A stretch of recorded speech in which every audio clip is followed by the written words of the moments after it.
एक दिन बोली चलो छोड़ो, आप इतना लिखते हो, जगह जगह जाते हो, सुनाते हो, हास्य लिखते हो, श्रृंगार लिखते हो, राजनीति पे लिखते हो, कभी एक दो लाइन मुझे भी सुनाओ, हमारी भी तारीफ करो। अब मैं ठहरा, कभी आदमी में कहा हार मानू। मैंने कहा सुनो कि संगमरमर से तरासा खुदा ने तेरे बदन को, संगमरमर से तरासा खुदा ने तेरे बदन को, और बचा हुआ पत्थर तेरी अकल पे रख दिया।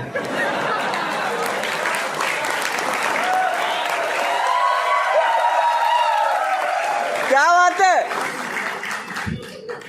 भाई साहब, उस दिन क्या था, वो दिन है और आज का दिन है, इशारों में बात हो रही है। तो मैंने हाथ जोड़े, मैंने कहा हे देवी, नस नस में बसी हो तुम, बस बस में नहीं हो। मैंने कहा पहली और आखिरी गलती समझ के माफ करो। एक गलती और हुई थी साहब, उनका जन्मदिन था, तो हमसे बोली कि गहने देना। हम कहा ठीक है। अब हम भूल गए, तो शाम को घर आए, बोले हम आपसे नाराज हैं, बात नहीं करेंगे। मैंने कहा क्यों? बोले हमने आपसे कहा था कि हमारे जन्मदिन पे गहने देना, और आपने दिया खाली डिब्बा। जानते हैं दोस्तों में कितनी शर्म आई हमें। तो हमने कहा शर्म ही तो औरत का गहना है पगली। कैसे हो जाते हैं भाई साहब। और ये जब से कवि बने हैं तो बहुत सारे मसले खड़े हो रहे हैं। एक हमारा दोस्त, जिगरी दोस्त, वो भी मुंह फुलाए बैठा है। हालांकि हमने उसको सकारात्मक वे में बोला था। वो बोला कि भाई अपनी दोस्ती एक शायराना अंदाज में बयां करो, एक मिसाल कायम करो। तो मैंने तो अच्छा बोला था कि भाई जब तेरे को दुख तकलीफ होगी तो हॉस्पिटल चलने के। बोला ठीक है, पर मैंने क्या बोला, मैंने तो खाली उसको एक दोस्ती की मिसाल दी थी। बोले एक दोस्ती की मिसाल दे दो। मैंने कहा ठीक है। तो मैंने इतना ही कहा था कि खुदा करे अपनी दोस्ती इतनी गहरी हो, खुदा करे अपनी दोस्ती इतनी गहरी हो, और बात तुम बनो मेहनत मेरी हो। वो भी मुंह फुलाए बैठा है, क्या करूंगा, हो जाता है। बहुत अच्छा सुन गया। एक ही अभी निलंजय खड़ा था, कहाँ गया? निलंजय था, हाँ। इसने मराठी में बोला, पर मैं समझ गया इसने क्या बोला। इसने बोला कि इंजीनियर बहुत बुद्धिमान होते हैं। मैं वहां से सुन रहा था, मैंने कहा अच्छा, अब इसकी बुद्धि का परिचय देता हूं। हाँ, ये जब इंजीनियरिंग कर रहा था साहब, तो अपने छत पे खड़ा, अब पड़ोस के अंकल भी छत पे टहल रहे थे। इससे पूछा हाँ बेटा इंजीनियरिंग कर रहे हो? बोले जी अंकल। तो बेटा आगे क्या सोचा है? बोले बस अंकल टंकी भरते ही मोटर बंद करने की सोच रहा हूं। वो क्या पूछ रहे हैं, ये क्या सोच रहे हैं। अब ये दो चार बच्चे यहाँ खड़े थे, कुछ शेरो शायरी कर रहे थे, हालांकि अच्छी थी, लेकिन स्त्री और पुल्लिंग का भेद भूल गए साहब। मैंने कहा कोई बात नहीं, ये प्यार मोहब्बत की बातें भी कर रहे थे। तो मैं बता दूं साहब कि मेरा तो प्यार मोहब्बत से दूर दूर का कोई नाता नहीं। प्यार सबसे नफरत है साहब मुझे। क्यों? साबित करता हूं कि वो जो कहती थी कि मैं मर जाऊंगी तुम्हारे बिना, वो जो कहती थी कि मैं मर जाऊंगी तुम्हारे बिना, और कल ही तीसरा बच्चा हो गया उसका, वो भी हमारे बिना। ठोको ताली।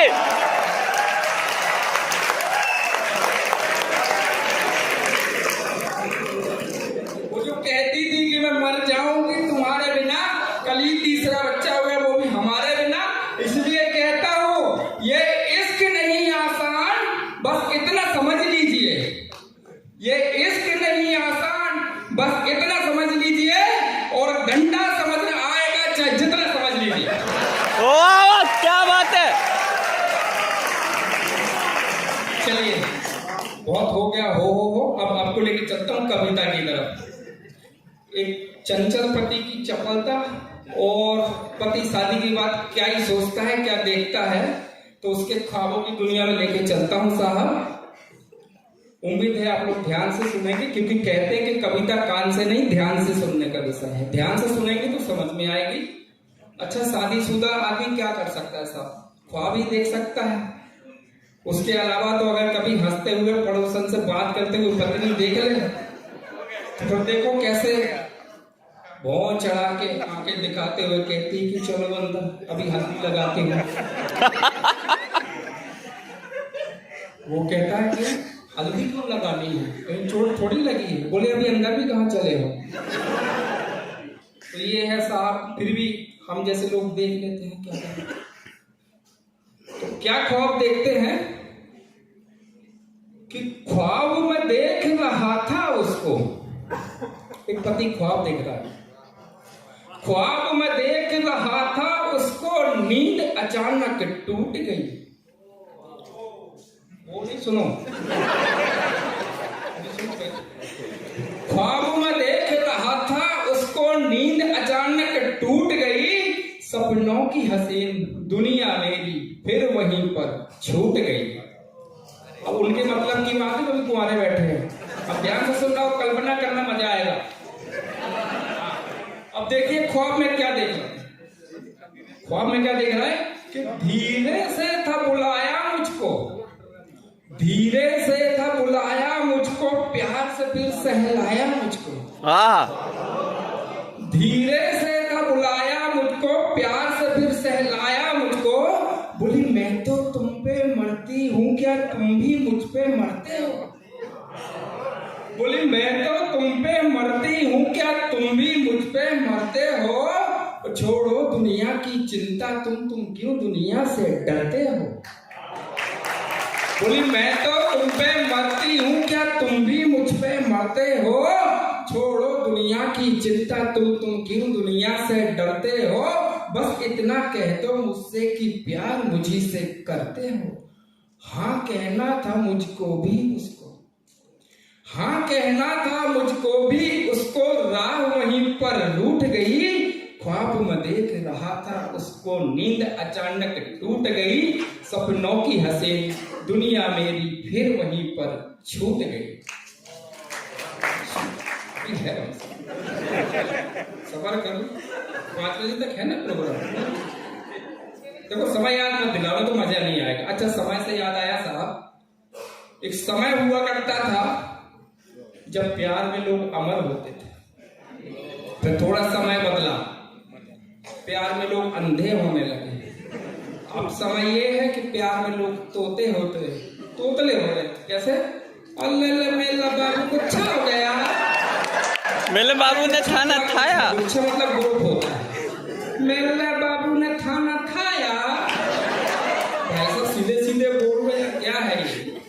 चल रहा है, ठीक है, कोई बात नहीं। अच्छा ये जो ख्वाब देख रहे थे, अगर पति वगैरह देखते हैं भाई साहब, तो मैं आपसे बड़ा विनम्र निवेदन है कि मेरी कल्पना मात्र है, इस पर जरा सा भी अमल करने की कोशिश नहीं करना। क्योंकि मैं तो सुना के चला जाऊंगा और आपके सुनाने वाला आपके साथ रहेगा, तो आपकी बाकी व्यवस्थाओं में व्यवधान आ सकता है। और बाकी प्रभु की माया, कहीं धूप कहीं छाया। और करना है तो कैसे? अनुभव के साथ करना। जैसे सागर बोला मेरे से, एक दिन कहता है कि राजेश भाई एक बात बताओ। उनका पूछो। कहता है प्यार शादी से पहले करना चाहिए या बाद करना चाहिए? अनुभव। मेरे से पूछा कि राजेश एक बात बताओ, प्यार शादी से पहले करना चाहिए या बाद में करना चाहिए? मैंने कहा गुरु ऐसा है, कभी भी कर लो, बस बीवी को पता नहीं चले।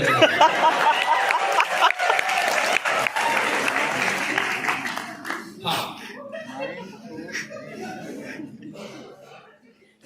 अब देखिए मैं आपको बताऊं कि नींद टूटी क्यों। बात यही खत्म हुई थी ना, नींद टूटी क्यों। तो यहाँ आप सबकी जानकारी के लिए बता दूं कि नींद टूटी नहीं, नींद जानबूझ के तोड़ी गई। और तोड़ी किसने? समझ जाओ। चाय का कप देते हुए पत्नी बोली चाय पी लो। और क्या बोलती हैं सुनिए आप, कि माना कि नींद में थे मगर चेहरे पे रौनक आई थी। अब अगर अगली पंक्ति में कविता आप लोगों तक पहुंच जाए तो तालियों का महोत्सव मिले। कि माना कि नींद में थे मगर चेहरे पे रौनक आई थी, और मुझे लगा सपने में मिलने मेरी सौगन कोई आई थी। वाह वाह, ठोको ताली। माना की नींद में थे मगर चेहरे पे रौनक आई थी और मुझे लगा सपने में मिलने मेरी सौतन कोई आई थी। ज्यादा कुछ सोचे बिना मैंने नींद से तुमको जगा दिया और ख्वाब में देख रहे थे जिसको पल भर में उसको भगा दिया। आगे मुझसे बोली कि मैं भी तो तुम पे मरती हूँ। आगे मुझसे बोली कि मैं भी तो तुम पे मरती हूँ, किसी और में तुम ना खो जाओ बस इतना सा डरती हूँ। और कोशिश कर लो चाहे जितनी धोखा तुम्हें ना देने दूंगी, ख्वाब में भी तुम चाहो पर किसी और का मैं ना होने दूंगी।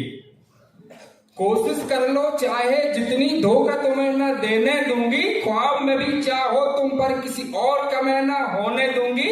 मैंने भी यही बस चाहा है कि मैं ही बनी परछाई रहूं। मैंने भी यही बस चाहा है कि मैं ही बनी परछाई रहूं। ख्वाब हो या हो हकीकत तन मन में मैं ही छाई रहूं। तो नींद टूटी नहीं तुड़ाई गई, नींद टूटी नहीं तुड़ाई गई, दुनिया छूटी नहीं छुड़ाई गई। और चाय के बहाने से पत्नी मेरे सपनों की दुनिया लूट गई। ख्वाब में देख रहा था उसको नींद अचानक टूट गई। सपनों की हसीन दुनिया मेरी फिर वहीं पर छूट गई। और आखिरी मुक्तक से अपनी जगह लूंगा कि हंसना हंसाना काम है मेरा, हंसना हंसाना काम है मेरा, राजेश लखेरिया नाम है मेरा। अपनाओ अपनों को सदा बस यही पैगाम है मेरा। क्या कडक परफॉर्मन्स दिया है राजेश सर ने। काय मग मंडळी एन्जॉय करताय ना? तो सब ठीक है, इस सर की कविता सुनने के